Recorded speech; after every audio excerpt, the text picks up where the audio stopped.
akan disampaikan oleh Ibu Astri Dwi Andriani, SIKOM MIKOM. Selamat pagi Ibu Astri. Selamat pagi Mas Irman. Alhamdulillah baik. Apa kabar Mas Irman? Sehat? Alhamdulillah baik, sehat juga. Ibu sehat juga? Sehat, alhamdulillah. Alhamdulillah baik. Ibu Astri ini adalah Dekan Fakultas Komunikasi dan Penggiat Media Digital, betul ya Bu ya? Betul. Oke, baik Ibu, saya lihat aura semangatnya, aura antusiasnya sudah terlihat sekali. Saya nggak akan berlama-lama, silakan kepada Ibu Astri untuk menyampaikan pemaparannya. Dan pemaparannya mohon maaf 20 menit Ibu, nanti 5 menit terakhir saya akan mengingatkan Ibu. Oke, baik. Terima kasih. Silakan Ibu Astri. Oke, terima kasih banyak Mas Irman Heriana. Wah, sudah memandu acara ini dengan sangat luar biasa. Salam hormat saya juga saya sampaikan ke Key Opinion Leader Mas Andromeda Mercury. Biasanya saya nonton di TV, sekarang nonton di laptop sih. Salam hormat ya Mas. Salam hormat saya juga untuk Mbak Rida Rizky Novianti, ekspertis di bidang kewirausahaan yang sudah tadi memaparkan banyak sekali. Saya juga banyak belajar nih dari Mbak Rida. Alhamdulillah ya, narasumber-narasumber hari ini muda-muda. Ada juga Mbak Afifah Hana Wahyuni, salam hormat ya Mbak. Ada juga Mas Yuda Oktana, SIKOM sebagai pemuda pelopor Provinsi Jawa Barat. Mohon izin screen sharing. Oke, apakah sudah terlihat? Sudah bisa terlihat Mas?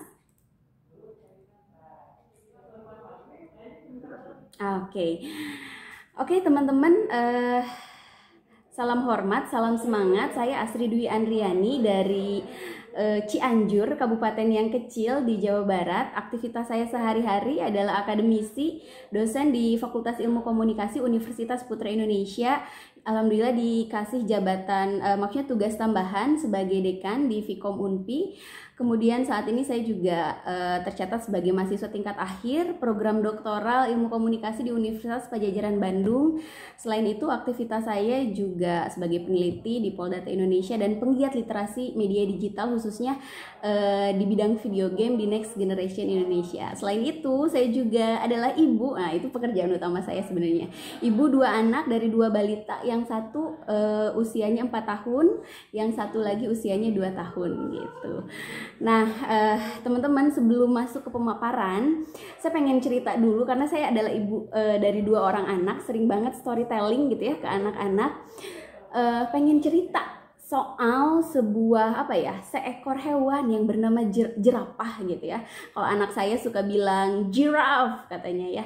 Teman-teman tahu kan kalau jerapah itu hewan berleher panjang, tapi pertanyaannya sejak kapan sih jerapah berleher panjang gitu ya? Wah, kok ini narasumber aneh banget. Iya teman-teman, kalau misalkan nyari jawaban itu jadi bingung juga ya. Karena Darwin kita pasti tahu lah ya, kebanyakan di antara kita pasti tahu kalau Charles Darwin itu terlepas dari pro dan kontra gitu ya, menggambarkan, mengasumsikan atau memikirkan kalau dulunya jerapah itu katanya hewannya berlehernya pendek gitu ya, adalah hewan berleher pendek karena sumber-sumber makanan tuh masih ada di tanah gitu ya. Kenapa akhirnya jerapah lehernya jadi panjang? Karena sumber makanan yang ada di darat atau di tanah itu sudah habis katanya ya. Asumsi beliau gitu ya, teorinya beliau. Yang ada tuh sumber makanannya adanya di atas pohon, misalkan di pucuk-pucuk pohon, daun dan lain sebagainya. Nah makanya secara perlahan terjadi perubahan atau proses evolusi gitu ya. Perubahan secara lambat. Lehernya dari yang tadinya pendek jadi panjang gitu ya, seperti sekarang ini gitu ya. Terlepas dari betul atau salah, pro kontra atau enggak, tapi quote of the day gitu ya yang bisa kita petik dari Darwin ini adalah makhluk yang bisa bertahan bukan mereka yang kuat, bukan mereka yang pintar, bukan, tapi adalah mereka yang bisa beradaptasi dengan perubahan yang terjadi di sekelilingnya. Nah begitupun gambaran kita relate banget sama kondisi kita saat ini teman-teman gitu ya.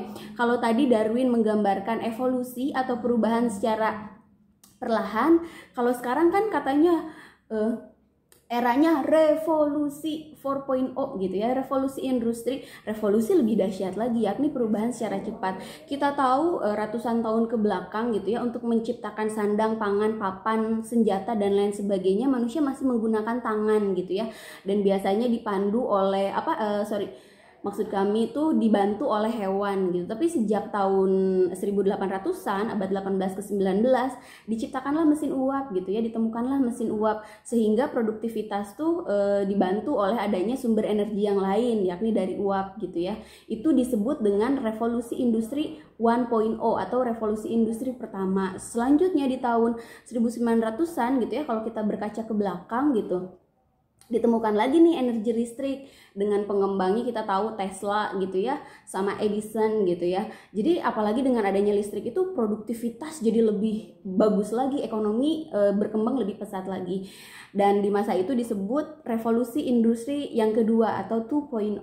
Dan selanjutnya di abad ke-20-an kita juga kenal sama yang namanya komputer gitu ya, segala sistem semuanya terotomatisasi gitu. Itu adalah revolusi industri yang ketiga atau 3.0.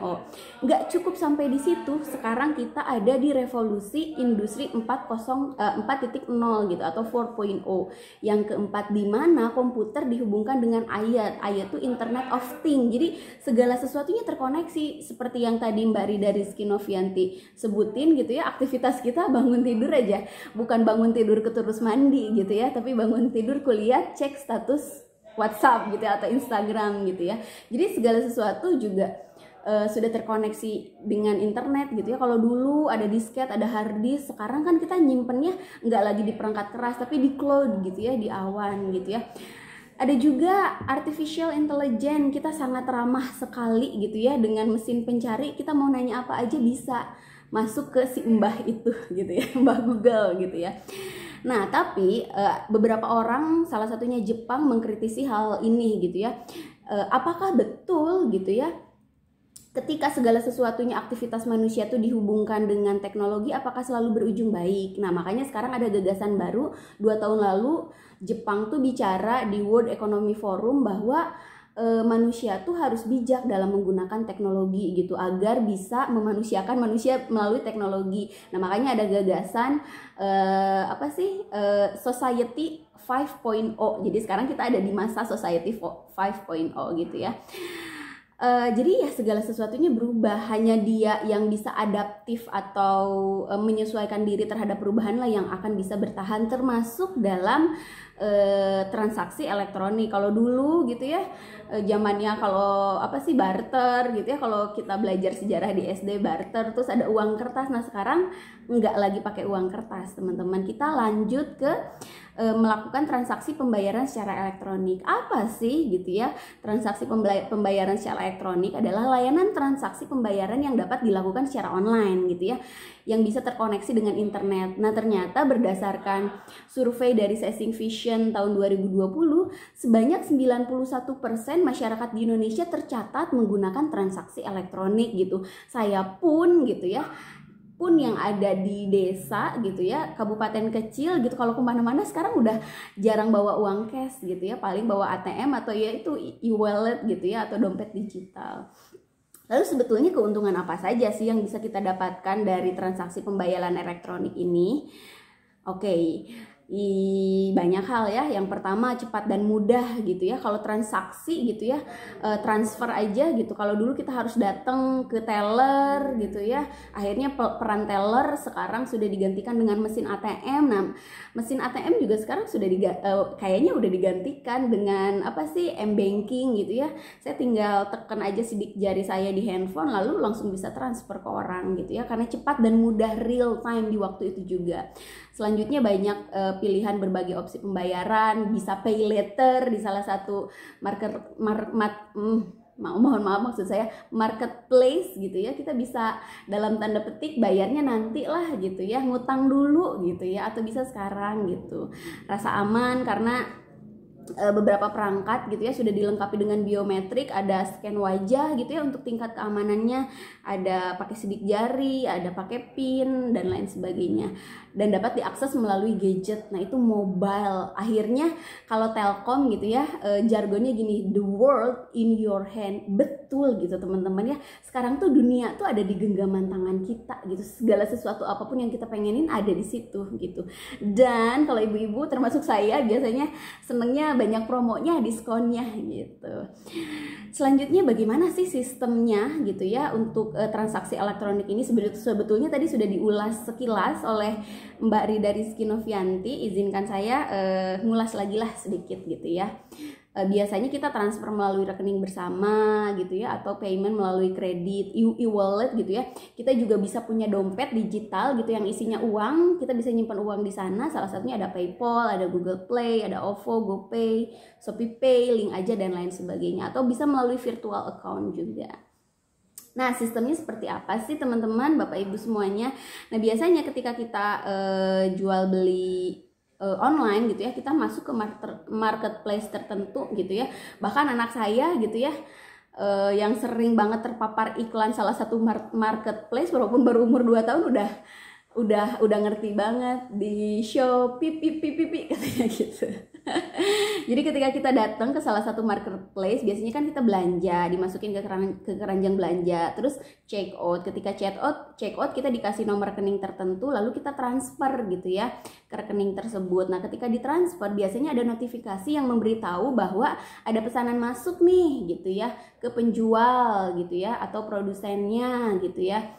Nah, sementara itu dia kan di tingkat produsen sendiri atau penjualnya, dia jualan internet, terus nanti ada order masuk lewat notifikasi yang kita kirim. Nah, dia kirim barang tuh ke kurir, via kurir. Tadi yang gajah-gajah kata Mbak Rida ada misalkan GNT gitu ya. Setelah itu barang dikirimkan dan barang diterima. Ketika diterima kita biasanya diminta notifikasi, bener nggak sih barang itu udah diterima. Ketika sudah kita ngasih notifikasi, biasanya kita ngasih ulasan juga biar dapat bintang gitu ya. Akhirnya transaksi selesai, baru deh dari marketplace tersebut uang ditransfer ke penjual gitu. Nah, pertanyaan selanjutnya, siapa sih yang menjadi rajanya marketplace gitu ya? Raja gajah-gajahnya kalau kata tadi Mbak Rida di marketplace itu. Nah, ternyata berdasarkan survei atau penelitian atau research dari Snapchat bulan Desember 2020, yang menjadi rajanya untuk e-wallet adalah ShopeePay gitu ya, sebanyak 50% gitu, yang aplikasi dompet digital yang sering digunakan OVO 23%, GoPay 12%, Dana 12%, dan sisanya Link Aja sebanyak 13% gitu. Nah, karena kita sudah sangat gitu ya, sangat ramah sekali dengan dompet digital gitu, apa sih yang bisa kita lakukan untuk menjaga keamanan kita? Karena ini tuh penting banget teman-teman ya. Apalagi sekarang zamannya phishing teman-teman, cybercrime gitu ya. Phishing tuh kayak kita tuh diminta misalkan, selamat Anda mendapatkan voucher senilai 1 juta gitu, atau enggak Anda mendapatkan hadiah gitu. Kita kan sering dapat notif kayak gitu ya di SMS atau di WA gitu. Anda mendapatkan hadiah sebanyak 100 juta gitu ya. Silakan klik tautan di bawah ini. Nah, teman-teman hati-hati, itu bisa jadi phishing. Phishing itu berasal dari kata fishing ya, mancing gitu ya. Itu masuk ke kejahatan di dunia cyber. Ketika kita ngeklik gitu ya, bisa jadi ketika klik di tautan tertentu, bisa jadi data-data pribadi kita digunakan sama mereka, dicuri lalu disalahgunakan sama mereka. Kejahatannya apa gitu ya? Yang pertama, yang paling ringan tuh biasanya kita jadi korban ini telemarketing gitu ya. Misalkan, halo assalamualaikum, dengan Ibu Astri, ditawarin asuransi. Itu yang paling ringan. Bisa juga kita dijadikan sasaran penipuan gitu, karena si penjahatnya bisa ngerekam data-data pribadi termasuk kontak yang ada di dalam handphone kita, gadget kita gitu ya, perangkat kita. Atau yang paling parah, data-data pribadi kita digunakan untuk peminjaman online gitu. Kita kan nggak minjem uang tapi di telepon harus bayar. Nah, itu hati-hati teman-teman ya. Hati-hati sama yang kayak gitu. Jadi cermati alamat situs meyakinkan atau enggak gitu. Nah, biar dompet digital kita aman gitu ya, yang pertama buatlah password yang aman. Please jangan pakai tanggal lahir, karena itu mudah dibobol gitu ya. Teman-teman bisa kombinasikan antara huruf besar, huruf kecil, lalu angka, lalu karakter, misalkan underscore gitu, itu boleh gitu ya. Dan sebaiknya cek password atau ganti password secara berkala, itu biar lebih aman.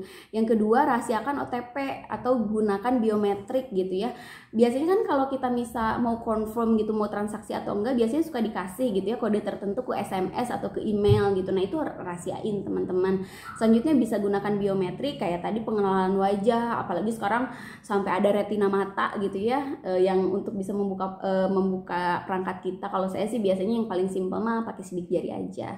Selanjutnya monitor saldo gitu ya, bener nggak nih keambilnya segitu sesuai dengan jumlah transaksi kita gitu. Lalu rutin cek riwayat transaksi dan pakai antivirus atau anti malware biar perangkat kita terhindar dari virus gitu ya. Kita aja menghindari virus corona gitu, nah gadget kita juga sangat rentan terpapar virus gitu. Selanjutnya teman-teman, nah ini tips dari saya, tips menjaga keamanan kartu ATM kalau kita masih terbiasa menggunakan kartu ATM. Yang pertama, segera tanda tangani bagian belakang kartu ATM karena itu menjadi hak kita dan jadi identitas kekhasan kita gitu. Itu tuh ini kartu milik kita loh gitu ya. Selanjutnya, menyimpan kartu ATM di tempat yang aman gitu ya, biar mudah ditemukan, jangan sampai hilang. Jangan memberikan data atau informasi kartu ATM termasuk PIN kepada orang lain atau pihak yang tidak jelas.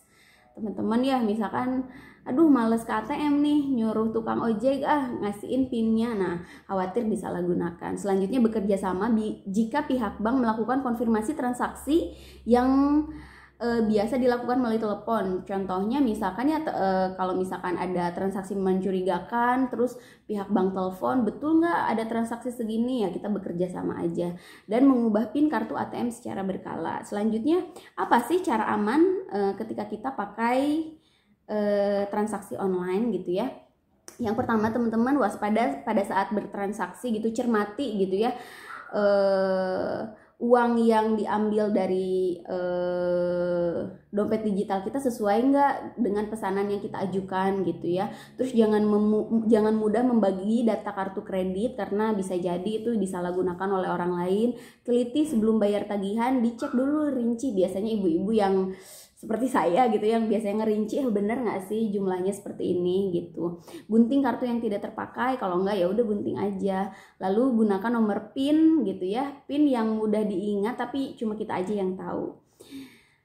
Oke, seperti itu sepertinya teman-teman tips dan trik. Sebetulnya mohon izin gitu ya, sebetulnya ini mengingatkan diri saya sendiri saja di hadapan teman-teman. Mudah-mudahan kita bisa sama-sama menjaga keamanan bertransaksi kita gitu ya, dan kita terhindar dari kejahatan-kejahatan di dunia digital, salah satunya phishing gitu.